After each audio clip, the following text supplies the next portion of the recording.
Kokia tu graži šiandien. Eik, traukis į šoną. Nu kas yra, vėl nepatenkinta? Kas yra, tu šiandien rytą mane parašai labas rytas SMS-ą.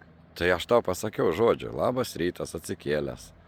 Kas pasakė, reikia ir parašyti žinutę, kai pabundi iškart parašai žmonai labas rytas, gražios dienos, o tu šiandien to nepadarai, visą dieną man sugadinta. Tai mes kartu atsibudom toj pačioj lovoje, aš tau pašnibždėjau jausi, labas rytas, gražios dienos, myliu kas tada tave. turėjai ir parašyti žinutę, visi vyrai taip daro. Nieks iš vyrų taip nedaro. Garantuoju, kad visi taip daro. Na, aš manau, kad tikrai nieks nedaro.